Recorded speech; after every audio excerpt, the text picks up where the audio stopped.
కానీ రాష్ట్రపతి పాలన ఎప్పుడు పెడతారంటే ఇలాంటి రీజన్స్ అన్ని క్రోడీకరించి ఒక నిర్దిష్టమైనటువంటి అభిప్రాయానికి వచ్చిన తర్వాత కేబినెట్ సమావేశం పెట్టి కేబినెట్ సమావేశం నిర్ణయం తీసుకొని అప్పుడు రాష్ట్రపతి గారికి చెప్తే రాష్ట్రపతి గారు గవర్నర్ పాలన పెడతారు. ఓకే అనుకుందాం ఫర్ ఎగ్జాంపుల్ రాష్ట్రపతి పాలన ఆంధ్రప్రదేశ్లో పెట్టారే అనుకుందాం, ఈ కారణాలన్నీ క్రోడీకరించుకొని పెడతారా లేదా అనేటువంటిది వాళ్ళ ఇష్టం. ఓకే పెడితే ఏమవుతుంది, చిన్నగా పవన్ కళ్యాణ్ గారిని దిగుతారు.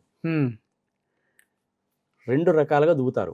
ఫస్ట్ థింగ్ ఏంటి, రాష్ట్రపతి పాలన పెట్టేస్తారు. ఆయనకి ముందే చెప్పొచ్చు చెప్పకపోవచ్చు, రాష్ట్రపతి పాలన విధించినటువంటి రోజునే అనౌన్స్మెంట్ చేస్తారు. ఏమని, పవన్ కళ్యాణ్ గారు రాష్ట్రానికి గవర్నరు. ఎట్టుంటది అప్పుడు దెబ్బ, అద్రిపోయింది. ఇంకా అది సంగతి. పవన్ కళ్యాణ్ ఏం మాట్లాడు ఇంకప్పుడు మెదలుకుంటుంటారు కదా, ఎప్పటి నుంచి ఎన్నాలో వేచిన ఉదయం అన్నట్టు సాగేసుకుంటారు. అంతేగా, ఇది ఒక పద్ధతి. రెండో పద్ధతి ఏంటి, పవన్ కళ్యాణ్ని పిలిచి అంటే రహస్యంగా పిలిచి అమిత్ షా గారు మోడీ గారు ఇద్దరు చక్కగా చిన్న పిల్లని కూర్చోబెట్టుకుని మధ్యలో కూర్చోబెట్టుకొని ఏ పెడదాం అనుకుంటున్నా యారే ఏది బాగుండదేమో, ఓ 10 మంది తెలుగుదేశం ఎంపీలను లాగు, డబ్బులు మేము ఇస్తాం కానీ అంటారు. అది ఎట్ట కుదురుతుందండి అని, పిచ్చోళ్ళగా ఉన్నావేదా నాకు అర్థం కాదు, నువ్వే ముఖ్యమంత్రి అయితే 10 మంది ఎంపీలు ఇటు లాగు, పోయినసారి సుజనా చౌదరి వాళ్ళందరూ రాలేదా ఏంది, బలివుడు లాగన్నాడు అనుకో, చిగా వేరా 2 లక్షల పుస్తకాలు చదివాడు కదా, ఇది తెలియదు ఎక్కువ.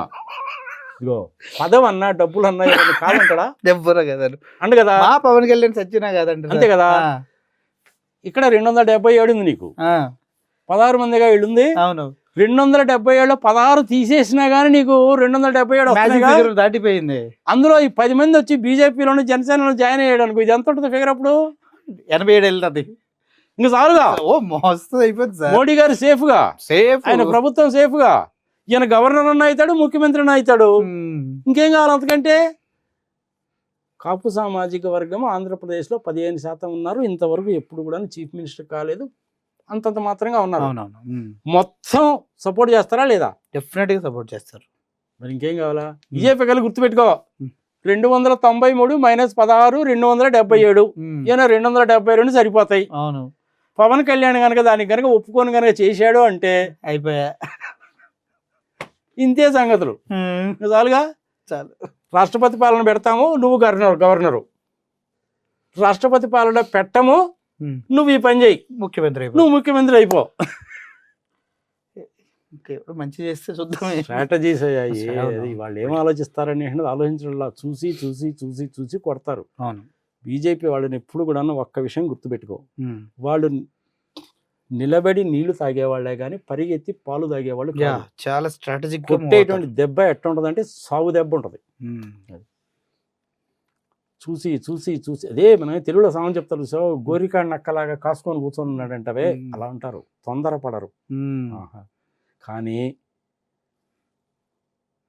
చంద్రబాబు నాయుడు మీద వాళ్ళకి ఎంత కోపం ఉందంటే పేకల దాకా కోపం ఉంటుంది, కానీ కోపాన్ని ఎక్స్ప్రెస్ చేయరు.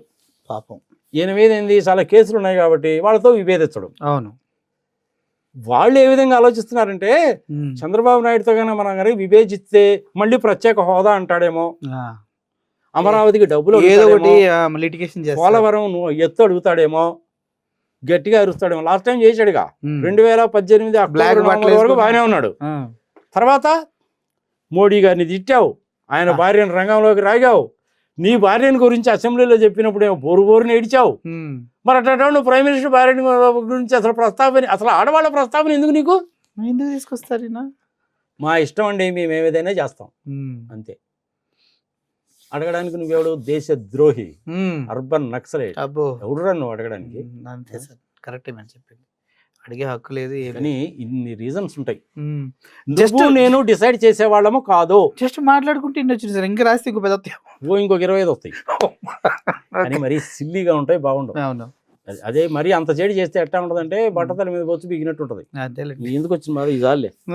సో ఇంకా అదే సార్, థ్యాంక్ యూ చాలా బాగా ఎక్స్ప్లెయిన్ చేశారు మీరు. నాకు కూడా ఫ్యూజులు ఎగిరిపోయినాయి మీరు కూడా చెప్తూ ఉంటే. ముఖ్యంగా లాస్ట్లో ఆడియో వినిపించారు కదా, ఇంట్లో అన్నం తింటాను లేదు నైట్ డౌట్, ఎవరంటే అర్బన్ నక్సలైట్ అంటారు ఇంకో భయం.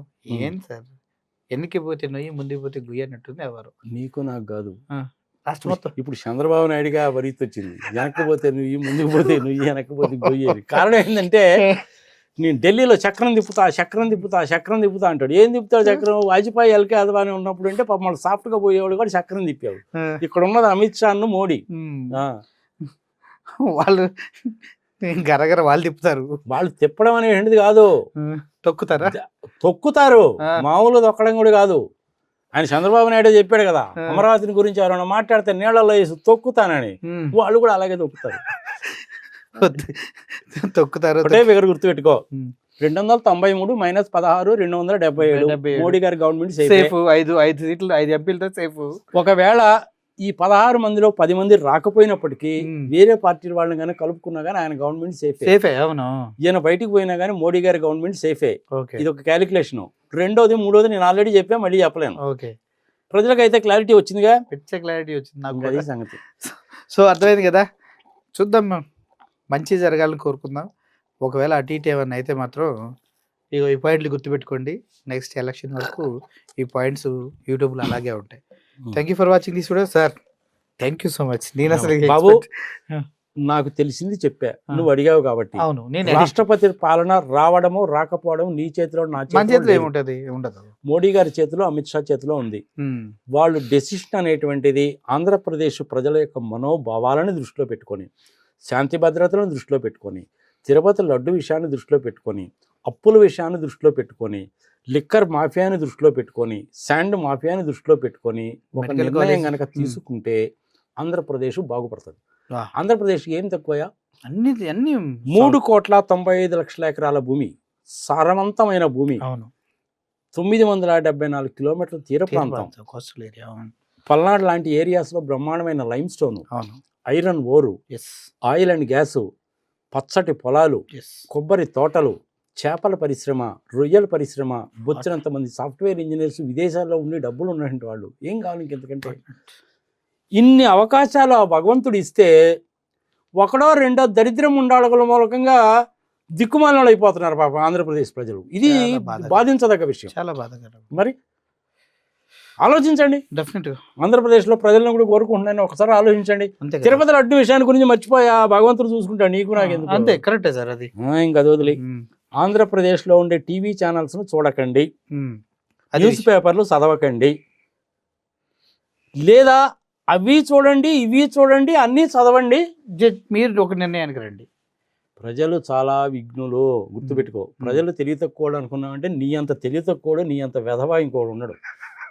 ఓకే, అర్థమైంది. అది సో నమస్తే. Thank you. ఇది నా అభిప్రాయం మాత్రమే. డెఫినెట్గా